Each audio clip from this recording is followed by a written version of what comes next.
ప్రపంచవ్యాప్తంగా ఉన్న రాష్ట్రీయ స్వయం సేవక సంఘ్ స్వయం సేవకులు సామాజిక పునరుజ్జీవనానికి ప్రతీకగా నిలిచిన రాష్ట్రీయ స్వయం సేవక సంఘ్ వ్యవస్థాపకులు డాక్టర్ కేశవ బలిరాం హెడ్గేవార్ను ఆయన 134వ పుట్టినరోజున స్మరించుకుంటున్నారు.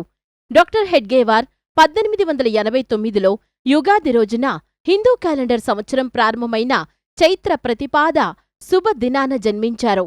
డాక్టర్ కేశవ బలిరాం హెడ్గేవార్ రాష్ట్రీయ స్వయం సేవక సంఘ్ వ్యవస్థాపక సర్ సంఘచాలక్.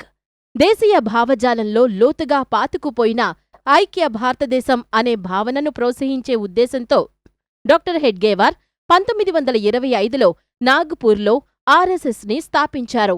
ఆర్ఎస్ఎస్ యొక్క ప్రధాన తత్వాన్ని అభివృద్ధి చేయడానికి ఆయన స్వామి వివేకానంద, వినాయక్ దామోదర్ సావర్కర్ మరియు మహర్షి అరవింద్ వంటి సామాజిక, ఆధ్యాత్మిక భారతీయుల ప్రభావాలను ఉపయోగించుకున్నారు. డాక్టర్ హెడ్గేవార్ తల్లిదండ్రులు ఇరువురూ ఆయన 13వ ఏటనే ప్లేగు వ్యాధి బారిన పడి మరణించారు. చిన్నతనంలో తల్లిదండ్రులను కోల్పోవటం వల్ల డాక్టర్ హెడ్గేవార్ ఎన్నో కష్టాలు ఎదుర్కోవాల్సి వచ్చింది. ఆత్మగౌరవం నిండుగా ఉన్న ఆయన ఎన్నడూ ఇతరుల సహాయాన్ని అడిగింది లేదు. ఎన్ని కష్టాలు ఉన్నప్పటికీ ఆయన చదువును నిర్లక్ష్యం చేయలేదు. హెడ్గేవార్ నాగపూర్లోని నీల్ సిటీ హైస్కూల్లో చదువుతున్నప్పుడు అప్పటి బ్రిటిష్ ప్రభుత్వం జారీ చేసిన సర్క్యులర్ను ఉల్లంఘించి వందే మాతరం గీతాన్ని ఆలపించడంతో అతడిని బహిష్కరించారు. ఫలితంగా హెడ్గేవార్ యావత్మల్లోని రాష్ట్రీయ విద్యాలయంలో, ఆ తరువాత పూణేలో తన ఉన్నత పాఠశాల విద్యను కొనసాగించాల్సి వచ్చింది. జూన్ 1914లో నేషనల్ మెడికల్ కాలేజీ నుంచి LM&S పరీక్షలో ఉత్తీర్ణత సాధించిన తరువాత ఆయన 1 సంవత్సరం అప్రెంటిస్షిప్ పూర్తిచేసి 1915లో వైద్యుడిగా నాగపూర్కు తిరిగి వచ్చారు. నాగపూర్లో హెడ్గేవార్ సామాజిక సేవలో మరియు కాంగ్రెస్ పార్టీలోని బాలగంగాధర్ తిలక్ వర్గంతో కూడా పాలు పంచుకున్నారు. దీని ద్వారా ఆయన తరువాత డాక్టర్ ముంజేతో సన్నిహిత సంబంధాన్ని ఏర్పరచుకున్నారు. ఆయన తరువాత హెడ్గేవార్కు గురువుగా మారారు. 1920లో నాగపూర్లో జరిగిన భారత జాతీయ కాంగ్రెస్ సమావేశంలో డాక్టర్ హెడ్గేవార్ను స్వచ్ఛంద సేవకుల క్యాడర్కు డిప్యూటీ చీఫ్గా నియమించారు. వారు మొత్తం కార్యక్రమాన్ని పర్యవేక్షించారు. 1920లో సహాయ నిరాకరణ ఉద్యమంలో చురుగ్గా పాల్గొన్నారు. ప్రజలను చైతన్యపరుస్తూ మధ్య ప్రావిన్స్లో గ్రామాన విస్తృతంగా పర్యటించారు. ఈ సమయంలోనే ఆయనకు ఏడాదిపాటు కఠిన కారాగార శిక్ష విధించబడింది. జైలు శిక్ష అనుభవిస్తున్న సమయంలో ఆయన హిందూస్థాన్ రిపబ్లిక్ అసోసియేషన్ సభ్యులుగా కూడా ఉన్నారు.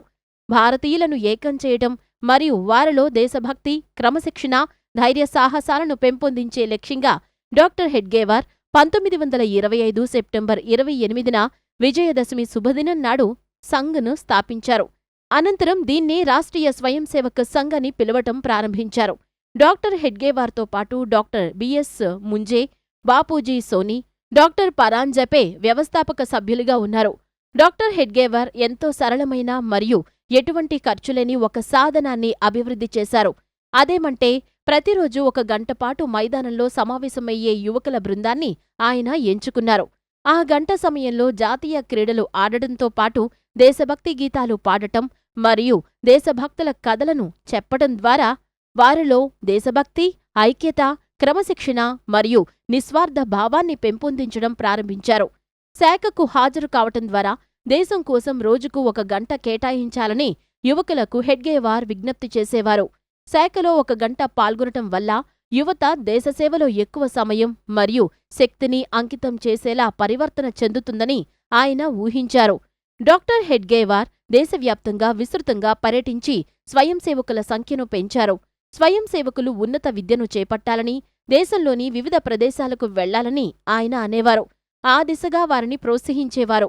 కార్యకర్తలు ఉన్నత విద్యను సాధించడం వల్ల ఆర్ఎస్ఎస్ పనిని వ్యాప్తి చేయడానికి మెరుగైన అనుకూలత మరియు సామర్థ్యాలు లభిస్తాయని, దేశవ్యాప్తంగా ఆర్ఎస్ఎస్ పనిని వ్యాప్తి చేయడానికి వివిధ ప్రదేశాలకు వెళ్లటం అవసరమని ఆయన బలంగా విశ్వసించారు. నిరంతర శ్రమతో కూడిన కార్యకలాపాల కారణంగా డాక్టర్ హెడ్గేవార్ ఆరోగ్యం క్షీణిస్తూ వచ్చింది. 1940లో ఆయన వార్షిక సంఘ శిక్షా వర్గకు హాజరై స్వయం సేవకులకు తన చివరి సందేశమిచ్చారు. నేను ఈరోజు హిందూ రాష్ట్ర యొక్క ప్రతిబింబాన్ని నా కళ్ల ముందు చూస్తున్నాను. ఒకప్పుడు నేను స్వయం సేవక్కని చెప్పుకునే సందర్భాన్ని మీ జీవితాల్లో కలగనీయండి. మనం ఆజన్మ స్వయం సేవకులం అని హెడ్గేవార్ దిశానిర్దేశం చేశారు. డాక్టర్ హెడ్గేవార్ జూన్ 21, 1940 ఉదయం నాగపూర్లో అస్తమించారు. ఆయన అంత్యక్రియలు నాగపూర్లోని రేషంబాగ్ ప్రాంతంలో జరిగాయి. సంఘ కార్యం ద్వారా సమాజహితం గురించి ఆలోచించే వ్యక్తులు చిన్న చిన్న గ్రామాల నుంచి దేశమంతటా తయారు కావాలనేది హెడ్గేవార్ గారి లక్ష్యం. దేశహితం గురించి ఆలోచించే వ్యవస్థ నిర్మాణం కావాలని ఆయన ఆకాంక్షించారు. ప్రస్తుతం దేశమంతటా వారి ఆలోచనలు కనిపిస్తున్నాయి. మనమందరం ఒకే జాతి అనే భావం నిర్మితమవుతోంది. అలాంటి ఆలోచనలు మనకు కలిగించిన డాక్టర్ జీ ఒక యుగద్రష్ట. సమాజ కార్యానికి తన జీవితాన్ని అర్పించిన డాక్టర్ కేశవ్ బలిరామ్ హెడ్గేవార్ గారు మనకు నిత్య స్మరణీయులు.